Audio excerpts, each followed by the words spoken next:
The hardest part of editing, Yeah, I mean, that you've encountered, or maybe a tough moment that you've encountered in the past. well, it's all, I don't look at it as tough. Okay. You know, because it's Learning. all, if you look at it that way, it's all tough. Yeah, it's all tough, right.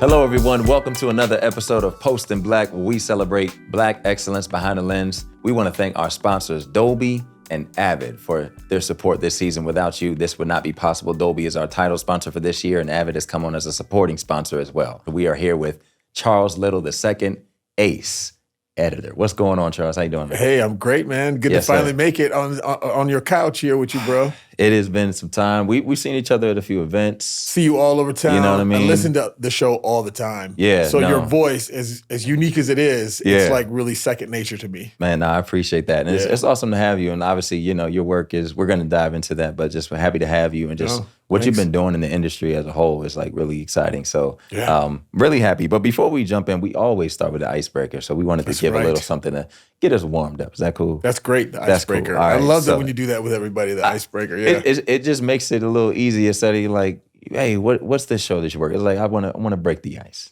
as they say. So the icebreaker that I have today is, what current fact about your life would be most impressive to your 14-year-old self? The aspect of my life, well, to my 14-year-old self? Yeah, to your younger self, high school, middle school, if you were in high school, 14 years old, freshman year, and you were told that you would be doing this now, what would be like, oh man, I can't believe I've done that, you know? I guess it would probably be being like a father. Wow. Maybe. Yeah. That's all right. Yeah. Yeah. Speaking of father, I mean, how many children do you have? I have two incredible girls. Yeah. And they're 11 and 9. Come on. Yeah. That's right in that age range where they're moving around. Yeah, personalities. They're just at the point where they're like, you know, Dad, I really don't need you. And that's my job. My job is to get them to a place where they do not need me. Yeah, yeah. It's the beginnings. Did you desire, not to get so off track, but did you desire a family like growing up? Did you like want one or something? I always wanted one, even when I was young and single. Like I knew at some point I would slow down and get married. But like the kind of dad that I am now, it would, like when I was 14, if you were like, you know, soccer coaching and like meditating with my kids and talking and letting them be heard and all that other weird stuff that I'm into, I'd have been like, what? I'm going to tell my kids, sit down when I do what I'll say, but I'm not that way. That's funny. Man, I used to teach. I used to teach middle school. I used to teach elementary school. And both of them are, because personalities are crazy. But it's one of those things where I got a little bit of an insight to what it was like to be a parent. I wasn't a parent. I'm not a parent. You got insight. But I got insight. I was with the kids all day, and the personalities, the energy. I was like, wait, parents wake up early, get them ready to come to school, go to work all day themselves, and then they come back and get these guys? Yep. I said, hats off to all the parents. Y'all need a raise. It's real. It is real. Some of the most important work I think that we can do is raise good human beings, you know? For sure. For sure. Where are you from? If you I'm from Chicago. Chicago. Showtime. I mean, I'm from Chicago. I was also raised though in Minneapolis, Minnesota. So I call them both my home, but really I'm straight up Chicago. Yeah, Midwest, like South Side, West Side. South Side of Chicago. Okay, yeah. My roommate from college is from the West Side. That's all right. Yeah, West Side is real. It's real. He was the only one at my school, in my class, that was from the West Side. Everybody's from the South, and they were it was real over there. But I was like, how come you're the only one that's from the West Side that's here? West Side, you know. The South Side is that, you know, it's a lot more college-bound kids coming out of the South Side than the West Side. Yeah, for sure. West Side is like... What was it like growing up out there? You know, obviously, you always hear about entertainment, Atlanta, New York. Atlanta now, more recently, but New York, L.A. What was it like growing up in Chicago? You know, what was your interest like growing up as a child? Chicago, man, is... I'm going to just be honest, man. Chicago is a street town. It's a real place where, like... There are certain lines and you don't cross them. Yeah. You know, it's old school. Whether you're black or Polish or Italian or Jewish, whatever you are, you know, you stay in your lane, and if somebody gets out of pocket, it's like, handle You it. don't have to handle them, you know? That's real. Yeah. That's how Nah, it is. it's real. My parents, my family's from Philly, and Kinda like you know, that. it's definitely like people just you hear it, you're like, it's gritty, and they're like, it is. So It is. it makes you. But it's a brilliant town with a lot of character, a lot of art and great food, wonderful architecture, and it's got an entrepreneurial spirit, and it's real, Yeah. old fashioned, moral. You know, Mhm. if you're right, you're right. When you're wrong, you're wrong. You know, in other words, like all the kids on my block. You know, if you have a problem with somebody on my block, you should talk to us and let us talk to him. Yeah. Don't you go talking to him because you're Right. not from our block. That's family. And you might have yourself a problem. That's real. But if he was wrong or she was wrong, then we'll talk to her. Take care of that. Yeah, It's like that. That's real. That's authentic, man. I like that. I like that a lot. I like it That's too. a little insight even into more of you. You know, what got you into editing? Obviously, you're in Chicago, coming from that background, Minnesota as well. Like, Yeah. what was it that intrigued you about the industry? Well, you know, specifically, I've always been an artist. I've always drawn and I've always performed music. And, you know, I used to play instruments when I was a kid. And I just have always been into, you know, expressing myself. But specifically the editing, you know, trajectory happened to me. I got into computer graphic design in like the mid 1990s. Okay. And, you know, I did a lot of different stuff. I was a promoter and, you know, I've toured as a video director and a video artist and, you know, I shoot photography and stuff. So I've done a lot of, you know, I managed a national client base as a graphic designer from the 90s all the way into the mid 2000s. But I was doing a lot of work, a lot of great work, and I was really enjoying it. But there came a point where when you create art for the entertainment venue, there was a point for me, it just kind of became a lot of cool, beautiful, just fodder on the wall. Yeah. And there was a point where I wanted my work to have more lasting meaning. I was even, you know, at an event once at a huge club in Denver called The Church.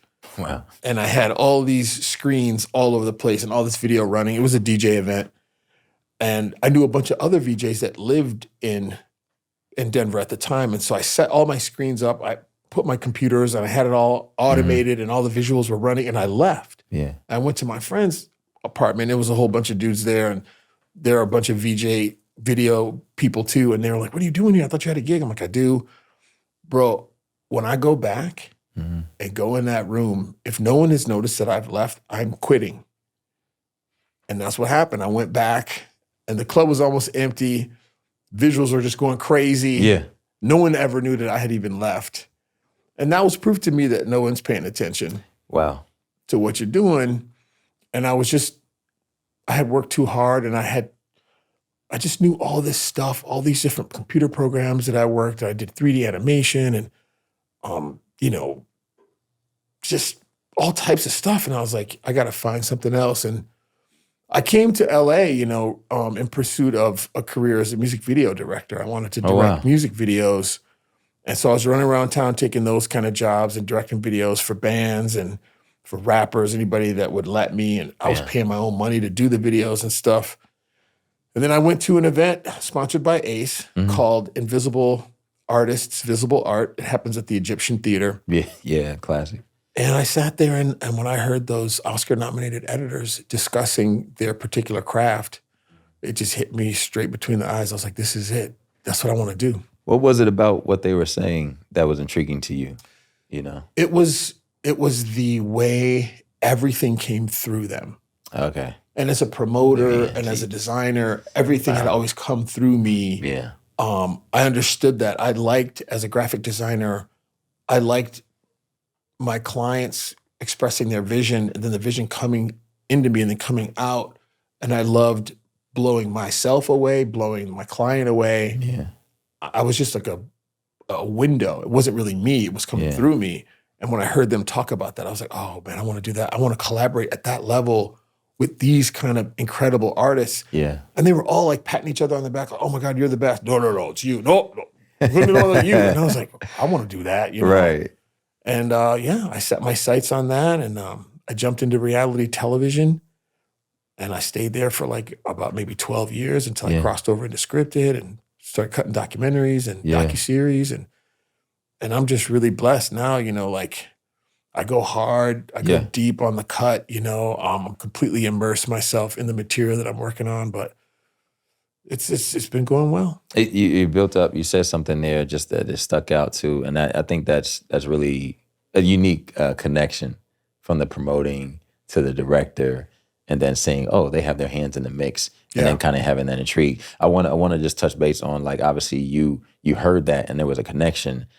What was it? What was the next step from there? Were there relationships that you made, like at that event, where like you reached out, like, hey, how do you get? Because obviously this business, especially even in post, is relationship based. 100%. And so getting your first job, even in Unscripted, right? What was that like from there? That's a good one. The individual that took me to that ACE event, was a friend of mine from my nightlife world. Yeah, she was the girlfriend of a promoter from New York who had also moved to LA. And so she was like, you should come to this thing with me. So she brought me out to the event. So when I fell in love with it, I told her, oh, I want to do that. I want to do that. And she was like, you know, I work at this place, World of Wonder. She's the one that actually hooked me up on my first job. Oh, wow. As an assistant. So I was an assistant editor there. And man, I was nutso. Like I worked the night shift. So I got to work at like 6 o'clock and I would get off around 3 a.m. But I was so hardcore. I wanted to edit so bad that I was just bothering everybody. I want to cut. See, because when I started working as an assistant editor, I was already like really, really good at Final Cut Pro and I had done all this other video stuff. I had never told a story, but I didn't know that. I thought I knew what I was doing. Yeah. So I was just like, you guys gotta let me cut. You gotta let me cut. And they're like, would you just do the assistant editor stuff and just be cool? And it got so bad that like producers everywhere, they were like, oh, Charles? Oh yeah, I know. He wants to edit. Oh my God. And then there was this one producer that was talking to me. And as he was talking to me, he realized, he just looked at me. He was like, wait a minute. Have you been home? I was like, oh no. But anyway, just tell me what you want. And he was like, wow, you are hardcore. And World of Wonder gave me my first shot at cutting something for Showtime. It was a reality program for Showtime. And yeah, man, there was a fight in that particular reality show amongst some of the contestants. And the fight got so bad that the camera operators put the cameras down and got into it to kind of help break it up. So I took the camera footage of being set on the ground and I cut an entire scene just with audio. And then I went and I got the footage of when he picked it up again. And then the subjects were back and the producers were like, oh my God, that was the dopest scene ever. That's insane. And so that, you know, I stayed at World of Wonder for like, 10 years, cutting all types of crazy stuff from RuPaul's Drag Race to $1 Million Listing to all types of stuff. They just do all types of things. At a variety, you know, even touching base, we'll talk about that because like RuPaul's Drag Race, you know, what you just mentioned, that 911, Welcome to Wrexham, like there's a variety. And that show is just, so, first of all, I mean, I love the editing on it, but it's so well shot. Which one? Welcome to Wrexham. Like, I mean, it was beautiful. It's, you know, I think I saw I went to an event that Ace did that you spoke at. And that's the first time I saw a clip of that show. I hadn't watched it before. And on top of that series, that first season was shot on the heels of the pandemic. Yeah. So they were just, those camera operators were just over there like kind of by themselves with the director and the producer. So they shot it like cinematic, but it was all verite though. But that's what I think stood out to me because I had never seen it. And you were speaking and they were like, let's show a clip. And they showed a clip from what you were about to talk about. And I was like, I want to hear what he has to say, but what's that? Yeah. And then I spent like half the time while I'm listening to you on IMDb, like looking up episodes, where can I watch it and all of that.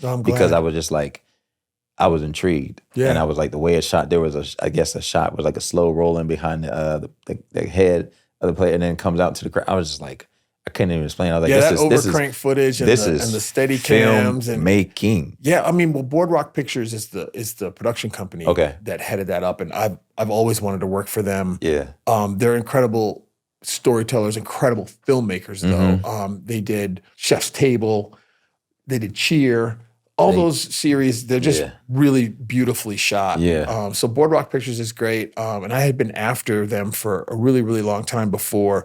The particular showrunner, John Henyon, who works with them, he's like, Charles, I think I got something for you. So he pulled me into Wrexham and we just dove in head first. What's the process like of working unscripted for as long as you did and then getting the opportunity first to go over into scripted. And then what skills do, translate? Because I hear a lot from both sides. Some people I know, they're working at Unscripted, like, man, I'm trying to get a scripted job. And all they see on my resume is this. Yes. What was that process like? I'll start there. What was that process like for you to even get over? It was exactly like it is for everyone else. Yeah. There were producers, showrunners advocating for me to go into more sophisticated, unscripted work or scripted projects. And I was great in the room, but when the resume came up, they're like, can't do it. What ended up happening was one particular editor whom I worked with at Radical Media made that crossover and was working on 911 at the time that they launched 911 Lone Star in its first season, and they wanted some other editors. The directors in that camp are really incredible people, and they're super ambitious, and they really are efficient, and they know how to get $2 million worth of footage out of $1 million, Yeah. And Wow. that was throwing some scripted editors for a loop. They couldn't find material, and then the director would be like, here it is, here it is, here it is. And so, the producers that were working with this particular editor, his name's Ravi Subramanian, were like, you know any other editors? And he's like, would you let me bring a couple of my people in? And go ahead, Ravi, let's see what happens. And he called me, and he was literally like, yo, could you be at the Fox lot today at blah, blah, blah time? I go, bro, I'm on the Fox lot right now. He goes, really? And I go, no, I'm not, but I'll be right there, And he was like, all right. And yeah, man, I went over to the Fox lot, and I just told the producers, you just got to give me a shot. Just let me at it. And the producer was like, I've heard enough. And and they let me at it. Put your foot in that door and said, I'm in here. Yo, somebody play. Somebody in the room has got to crack a window open and pull you through, basically. It's just the way it is, man. That's so real.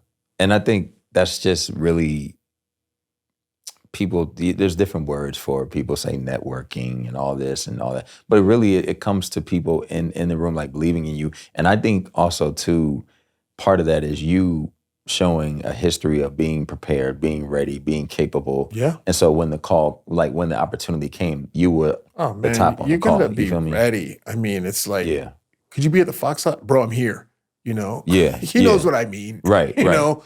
Say so, less. yeah, I mean, it's a trust thing. Editing is a trust thing. So there's $2 million of real money that's being spent. These actors have been acting for Angela Bassett, I don't know how long, they've been acting, they're really at the top of their game. Understand what editing is cinematographers, the wardrobe stylists, the location managers, the producers, the 250 people that have put their effort out today. Yeah. All of it comes to you.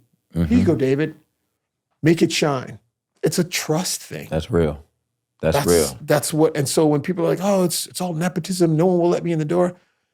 They don't know, man. They don't know. And I don't think necessarily I say that because I do think over time when you're prepared, when you're ready, it will come to you. It will happen. But you just have to do the work. I want to jump back to the preparation because there's a lot of people that we talking to you, and obviously you have a career which has spanned some years. But there are people who we talk to that are just starting out. Sure. What is some advice that you give them so they don't get discouraged? Because they're like looking at you, they're like, I want to do what Charles doing. I want to get in there, but it's a long road to get there. Where's a good starting point? What advice would you share with them, kind of like how to position themselves? It's a different road now. Not only is it long, it's a totally different road, but I still think it's the same approach. And that for me is to seek someone who's doing exactly what you want to do and then go connect to them. Yeah. It's that plain and simple. Yeah. I mean, if you want to cut, when you see a film, I just watched this movie, Waves. Dope movie. Yeah. It's indie enough to make me be like, who cut that, Yeah. The first time I saw Ozark, Yeah. I was like, Vikash Patel, write it down. Yeah. Go look him up on Facebook, on Instagram, on social media. And I'm in the business. I'm still doing that to this day. Yeah. Pam Martin, incredible. She just cut One Love, and you go to these events, you bump into these people, and when you do, you let them know, I love your work. And look, they're just human beings too. You know, luckily they're not on camera talent, so they haven't had all that stuff happen to them. You know, Yeah, man. Sorry. No. I mean, you're speaking. I was gonna say, just in honesty, and like for those of you watching, Post in Black, the community has been so welcoming. You know, I being an actor, my brother was the one that was in Post, as many people know, and obviously he was back in New York at the time when we relaunched this. So I'm going to the events for post-production, and I'm like, man, I'm an actor. I'm doing interviews. No, and no. I don't want. Post and in everybody Black. came in. They were like, Dave, oh man, what's going on? And I was just like, wait. They're like, no, we love it, man. What do you need? How can we help? And it's been so welcoming. And so when I'm talking, you know, you met one of our guys who edits our episodes, Landon. Yes, Landon Bose is incredible. Is incredible. And But it's Landon not reaches just- out to people, and they just reach back. But I got to give you credit, though. It's also because what you do is good. Yeah. You know, it's a good podcast. It's a good show. And Black people, who's giving us the voice, the attention? Right. This is very quality. You're talking to the best, Right. the right people, the new ones, the seasoned vets, the up and comers. Yeah. I think that's another reason why you're receiving such a warm welcome. It's really great. Yeah. You know, it's appreciate a good show. Yeah. You know? So and we need it. I listen to it all the time. I learn all types of stuff. That composer JB that you had on there, he's a incredible titan, that guy. Yeah. And he didn't grow up doing it. He got in late. Yeah. So stories like that make you understand you could get it. Yeah. You know? It's incredible. I got in late. Yeah. You know? It's incredible. What you talk about that, like you do some mentoring now and mentorship, and you work with a committee. What does that look like for you? What is it like now in your career, even with all the work you're doing? What does that look like when you're talking to people about the industry and the landscape? You now been working from home, pandemic, navigating communication, taking notes. It's important, man. How are you handling that? It's important. That's why I'm so visible, because I'm out and about. Mm-hmm. The pandemic changed everything, man. Yeah. We used to have rooms. We used to be on lots. We used to be at buildings and companies, and people could come and they could intern and work, and we could collaborate and talk. Yeah. That's not happening as much anymore. So it's real difficult. You have to open your own. I mean, my studio, my edit room is in my house. Yeah. You know, so I got people coming to my house, you know. Wow. But look, we have to do it.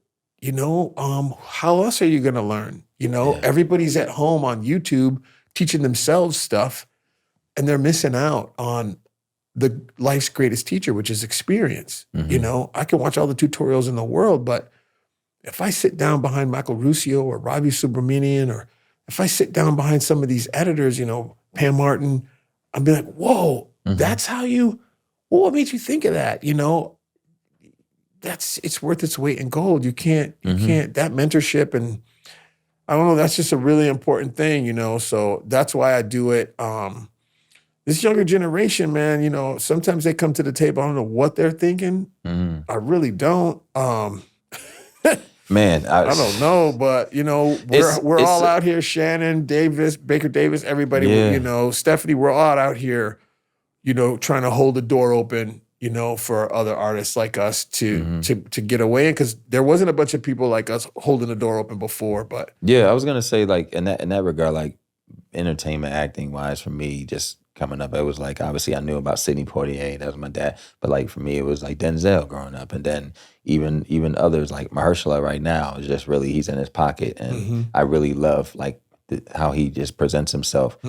Once you were getting involved in the industry, were you aware of other Black people, Black men, Black women in post, and it's just kind of like, oh, okay, there's not many, but I'm curious about them. In post, no, I was not. Yeah. But once I got into, you know, being an editor, you know, I ran into people like James Wilcox. Yeah. You know, then luckily I met him in the flesh, and he broke down things for me. You know, he discusses his work with me. You know, that stuff is incredible. Yeah, you know, they weren't around before. I did not know of us. You know, now we got cats like Pete Chapman. Yeah. Just offering up all the gold. I mean, he has an entire Audible and paperback book, which is basically like the handbook on here's how you make it if you don't have nepotism to help you out. You know, Seath Mann. You know, it's a gang of them out there.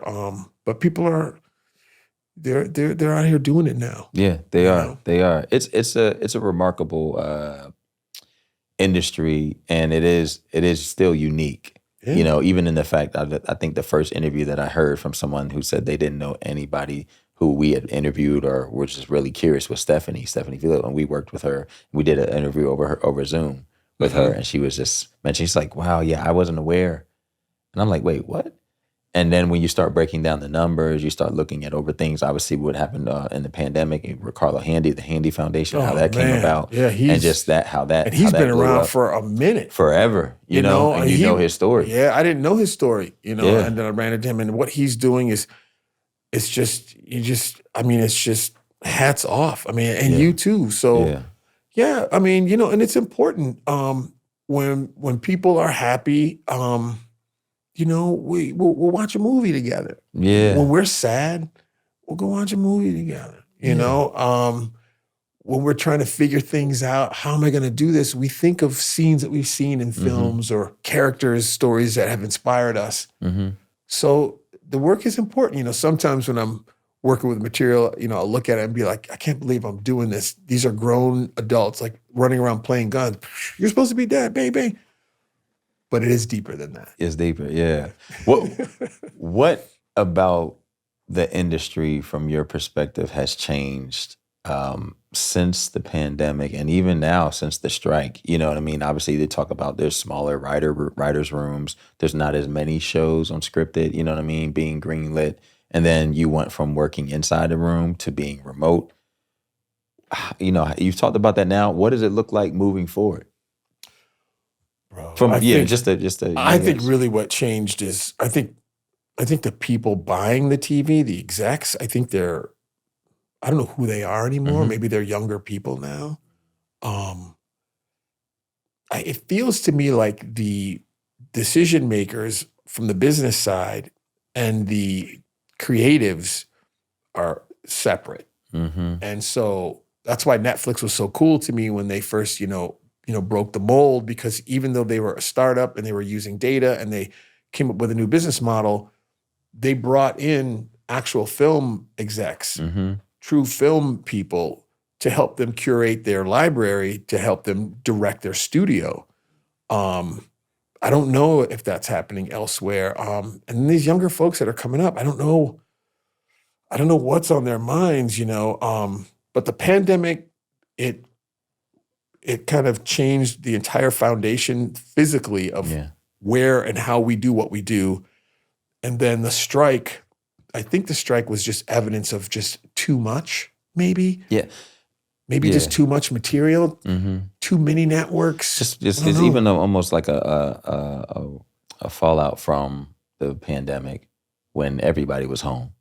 And so there's nonstop creating TV, everything's green, and then it comes back and that's it's like, the problem. we got to cut back on. Your entire audience is stuck at home in front of the TV, and then you blow it. You overload them. So they pick up their remote and they go to Netflix, and there's like a gazillion titles, and they're like, 40 minutes go by while they're going, click it, click it, click it. They get a headache, and then their partner's like, dude, what are we going to watch? You're like, fuck it. And, you take an edible and just chill out and listen to some music or something, because you've just analysis paralysis, you know? For sure. Even when I first opened the screen on my Roku, there used to be all these apps, and I'd go, wait, Showtime Go, Showtime Now. Wait a minute, which is... Yeah. So they should have got together, but I think maybe they were just competing for our eyeballs or something. I think I saw something recently where Apple and somebody is combining, might be Netflix. Everyone's going to start doing Apple it. And Disney. They're going to start doing it. I mean, Paramount absorbed Showtime. Apple, there's going to be some merging going on for sure. Yeah. I don't know. Martin Scorsese said this thing, a long time ago, where he was like, this happens every 6 or 7 years. The industry goes through some crazy technological thingamajig. Yeah. And then he said, but you got to tell good stories. He said, I don't care how big, what size the screen is. Good story is a good story. Yeah. And I just never forgot that. I was like, that's what I'm going to work on. Just telling a good story, really about communicating. And that's what editing is all about for me. When I'm talking with people, I listen. to what they're saying. I'm not already formulating my response already. I'm actually trying to listen to what they're talking about. That's real. I'm looking in their eyes. I'm feeling their body language. Yeah. That's what editing is. It's art of communication for me, you know, and I'm manipulating that and it's coming through me. And hopefully when you sit down in front of that material, you have an emotional response to that material. Yeah. That's You what literally it's answered the about. question I was going to ask you. Like, what do you feel makes a good editor? And just that connection and just that realness, that authenticity, I think it's like tapping into it. And if it speaks to you, you know what I mean? And speaking to that, you've worked on a variety of things. We're speaking to you now with 911, but in the future, are there any things that you haven't cut or worked on that you're yes. like, oh man, Dude, I want to get into that? I'm gonna keep pushing. I mean, obviously my dream right now would be to win like a first-time director's like action feature. Come on. That's what I would love to cut. Talk about it. You know, I'd like to bring my assistant. I'd like to have 2 assistants, work with a dope director, you know, a crazy cast, and do like, you know, a dope action flick or something crazy like that. Sorry to bother you. Yeah. You know, just something dope. You know, I can see that for sure. That's going to be difficult, hard. It might not have the biggest budget yet because, you know, if they had all that money, they could hire anybody. Why would they need me? You know, and it can't be no money. It can't be nothing because then I'm not cutting. I'm just trying to fix a gigantic mess. I don't want that. Yeah. So I would look for that middle ground. But yeah, man, if I can find a dope feature, you know, $5-10 million feature, you know, $20-50 million feature. Yes, sir. Man, I would jump at that. You know, something I could just really immerse myself in and just get nuts with. That's would be good great. to know. Man, I mean, obviously down the road, you never know. We'd love It would to be work great with to you, be you know what I cutting mean? you. Yeah. Even in stuff we produce, you know, with the company. Just know, I mean, I feel like we unintentionally, but now we're more intentional with it, have built such a relationship and a network with everybody where I'm like, man, I would love to work with some people. Yeah, you know with us all now too. You know, that's what I'm saying. Like, hey, what are you guys doing? What are you guys doing? Yeah. Speaking to that, you know, you talk about the future, you talk about the, you know, working on a good project and some of the hard parts of a lower budget, big budget. What is the hardest part of editing?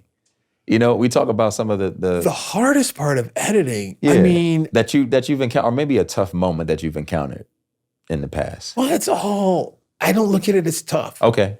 You know, because it's all. If you look at it that way, it's all tough. Yeah, it's all tough. Right. That's like, you know, saying, you know, what's the toughest guitar lick you've ever played? You know, because it's hard. But you play guitar in the first place, so you obviously like it. Yeah, you like it. So yeah, you know, I mean, my toughest sequence would probably be, it would probably have been on an unscripted thing where we're trying to create something that's not there. It's just not good. We're trying to make it good. That stuff is always hard.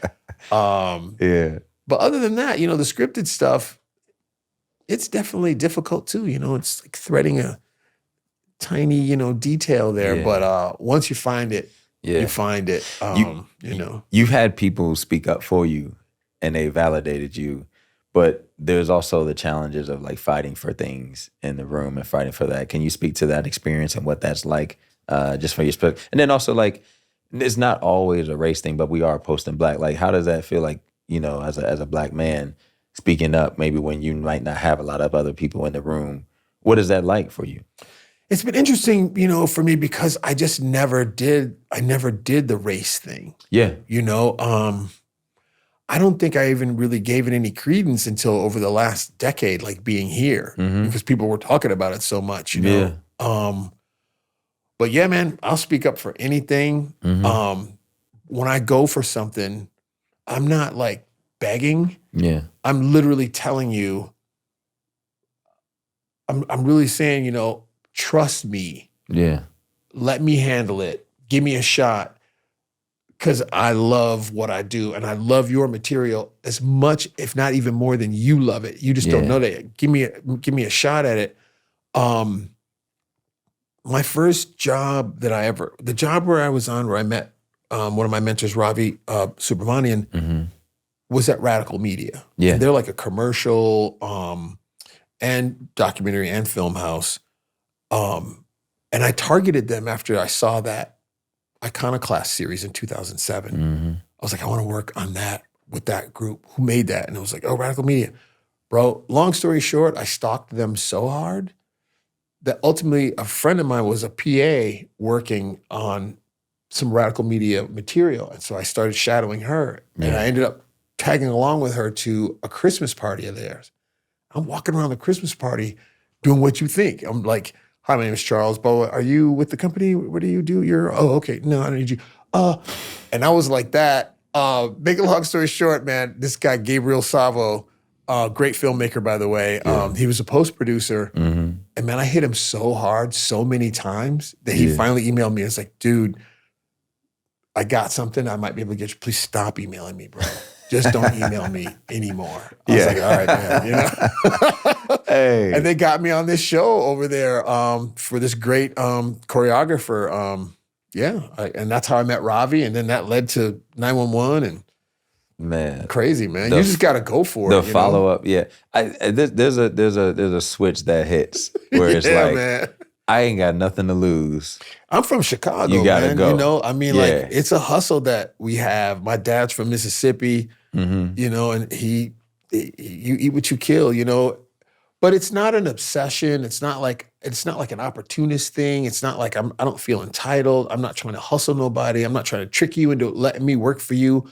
I love what I do, and I've been doing this since the 90s. If I weren't sitting there working for Fox, I'd be sitting there on the computer cutting something for somebody. Because it's who I am. It's what I do. It's what I've been doing. Anybody who knows me knows that I've been either running around with a camera or some sort of idea since they've ever known me. So when I won that Emmy last year, all the friends of mine that called, they were like, bro, nobody deserves it like you. You've been working your ass off. I was like, damn, I must be working hard, huh? My wife was like, yeah, don't you work 24/7. I was like, oh, okay, because everybody keeps saying that. So, yeah, you know, but it's because I love it. You know, I actually really love what I do. I love music. I love art. I love people. So no wonder I can do 18 hours. Because I'm lucky. I'm working on 911 Lone Star. I'm working with Rob Lowe footage. Come on.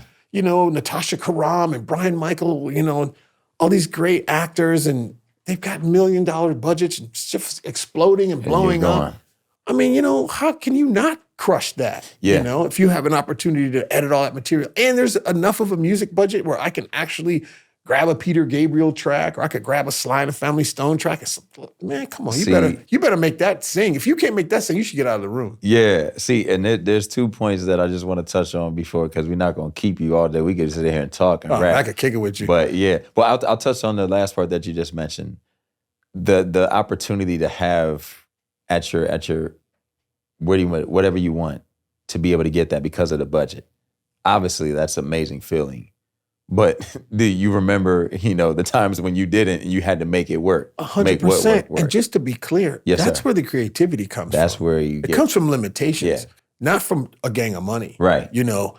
Now I just wanted you to, I knew you were going to say that, but I want to say, because sometimes people are like, well, if I had more, I'm like, no, sometimes it's what you do with less. It's every time. If you had money the entire time, you wouldn't know nothing. The only thing you would know is how to buy expensive stuff. That was all you would know. As soon as your money dries up, what are you going to do? Right. The cat with no cash is doing all types of madness. You thought he had a budget. You thought she had a budget. Right. Because they don't. You know? So, you know, that was my deal with reality TV. For me, you know, a good friend of mine, Angel Gamboa, she's another Emmy-nominated editor, incredible editor. She's walked me into many projects. I've done many things with her, but there was a day we were working on a show together. We were in an elevator and we were both working on the same material, and it was difficult. And she was like, man, I'm having all these problems. I just saw some of your scenes with that guy. I hate this guy. I think he's lying. He's like a total liar. And I'm trying to, what are you doing? How are you dealing with him? And I go, because I'm only cutting him as the character in this material. I don't like or dislike him. I love him. I love all of my material because that's how I approach the material. That's where it's at. You know, now I might not ever watch the show. I might not like the show at all. But when I'm in the chair cutting it, I'm there to champion the material. I'm always looking for the right thing. And, you know, producers will change it or whatever. But when I'm in the room one-on-one, the material is like, yo, it's you and me. Could you hook me up and just make it right, Charles? Please make me right. I'm like, I got you. You know? So, you know, that happens. All right, that's good. That's good. That's just funny. I knew that was kind of where you were going to go. You're right. I figured, but I was like, but The last thing I say is you hit on it. It was one of my last questions. The Emmy. Yeah. I don't know if we have a soundbite we can hit applause right now, but congratulations to you. Thanks. But Yeah. how is that, if at all, changed, the work that's come in your way, opportunities, or just your perspective? I'm pretty sure the way you come off, and I've met you before, you're not motivated by external. It's more internal. But how has that changed in a way, if your career, if at all? No, it's real. Okay. Like when I turn around and see it, it does tell you. It does tell me, like, the thing you said you want to edit, bro. Yes, sir. You've been editing. Yeah. So yeah, man, it's powerful. I mean, Gotta feel good. it does. You're right. I'm not too into all that, but I was very proud to walk the Emmy walk with my wife and to be with my colleagues, the guys that I cut Welcome to Wrexham with. They're all just really incredible. And like they all say, we were in there truly collaborating with one another. The awards are important, and this, now it seems like this generation they're so busy trying to be about themselves, which on one hand could be great, but they're like, oh, poo-poo the awards and the whole Hollywood elitism. I'm like, bro, it's not elitism, it's like, it's recognition. Yeah, it is. So I don't know, things have definitely changed, but the Emmy was big. The Emmy is important. I'm super grateful for it. And yeah, I do carry it and shine it with a lot of pride. It wasn't lucky, At all. We worked for almost over a year on post. Welcome to Wrexham. It looks like it. I mean, Yeah. not in like it just looks so clean. Like I was telling you, I hadn't seen that the way it was done and it's cut. totally unscripted. Yeah. It was all free. And those people in Wales were not like, which way do you want me? They were looking at you like, what's with the cameras? What do you want? Yeah, Who what are are we you doing? people? Why are you here? Right. And that was just real, That's and those, the actors too, Rob McElhenney and Ryan Reynolds, Yeah. they were totally, they were like, I don't know what the hell we're doing. What the hell are we doing here? Those guys are hilarious. And they're open, Yeah. but they're gazillion-dollar guys at the same time. It's super smart, super creative dudes. You can tell. And John Hinion, the showrunner too. A lot of brilliant people, and that's what I don't want, to fade away, with stuff, too much. I don't know. Everybody deserves a chance, but like really take some pride in what you're doing. And yeah, I just hope, whatever is coming with our industry, it's going through change right now, but it's not going to go away. No, it's just going to keep evolving, and we're a part of that evolution. And, like Marty Scorsese says, tell good stories. Tell good stories. That's undeniable. And that's what, James Wilcox gave me that. Be undeniable. He was amazing. He talked about his film that he worked on with us when we had him here. He's just a powerful individual. Yeah, and there wasn't, he's in front of us. There wasn't as many of us when James was coming up like it is now. Right. And he's a part of blazing that trail. Yeah. For us. That's real. The one that you're like illuminating right now every week with these podcasts. We're trying to build. We're trying to build. And that's good. For me, it's even my brother, it's about like things that outlive you. Evergreen. You know what I mean? Yeah. If we never did another episode of Post in Black, these will people be can around, watch around forever. And so that's really what it's about, but just impacting. So that's really what it's about. Yeah, for sure. What are you working on now? If anybody could stay, I mean, obviously we know 911, but is there anything? There's some crazy stuff coming. We can stay tuned. There's this thing coming on FX. It's an unscripted thing. I don't know if I can even say the title. Okay. There's a thing coming on FX this fall that's so dope. Yeah. Bro. Yeah. It's an unscripted series. Everybody's going to talk about it. I'm so lucky to have worked on it with these incredible editors. I was the only male editor, all ladies.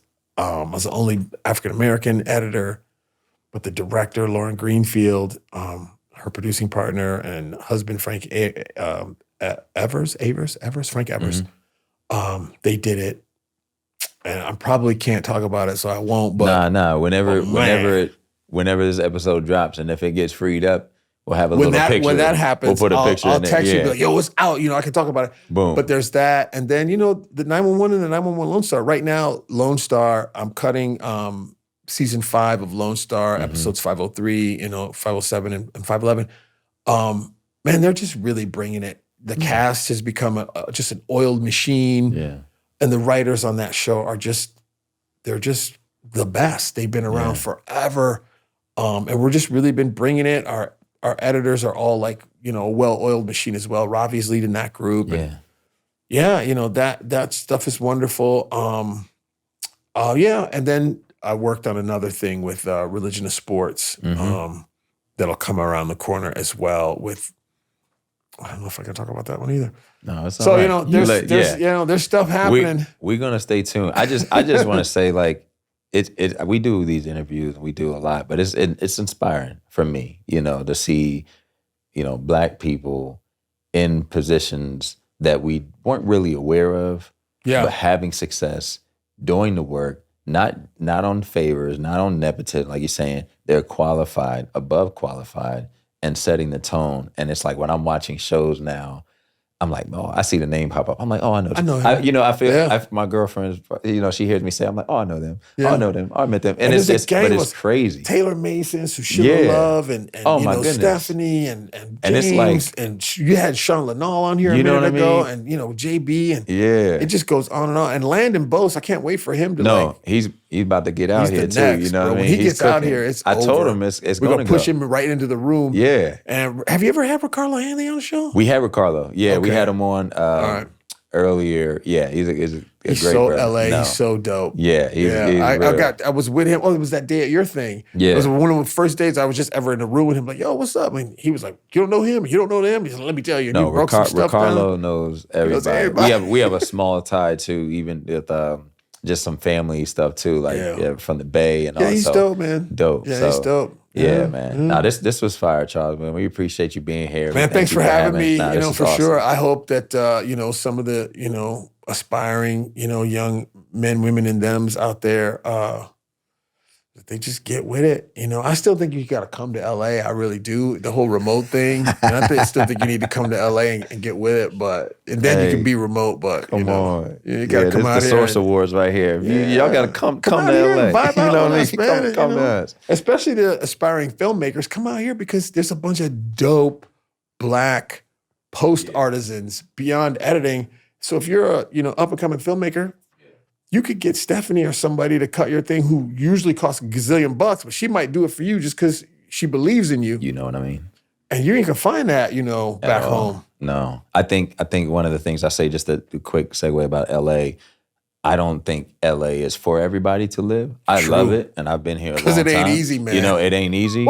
But I do say LA is unlike anywhere else, and you can't like tiptoe. You gotta at least put your feet out here and see what's going on, and then have those relationships established. So even if you're not here, you're still here, if you know what I mean. But, your podcast, I hope it shows people that you can make it.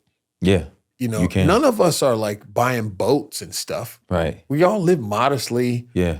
If you look at my bank account, you're like, man, you cut all them shows. That's all you got. But the bill is paid, and it is. I live at where you can go vacation. Like, you know what I'm saying? I ain't got no extra money, but I ride my bike for 5 minutes. I'm at Venice Beach. So there I'm like, is. Forget it. I don't need a plane ticket because I already live here. You feel me? There we go. And that's what I'm saying. So that's a real honesty, man. That's funny, man. We tries to keep it that way. I told you I'm from Chicago. Hey, authentic all day. Posting Black, it's the real. We just want to thank Charles for joining us on the show. Thank you all for tuning into this episode, this amazing episode. Thank you again to Dolby and the entire team at the Dolby Laboratory. And thank you, Avid, for your sponsorship. Please follow us on all of our social media channels. Make sure you subscribe and like, and stay tuned for new episodes coming up this season on Posting Black. See you next time.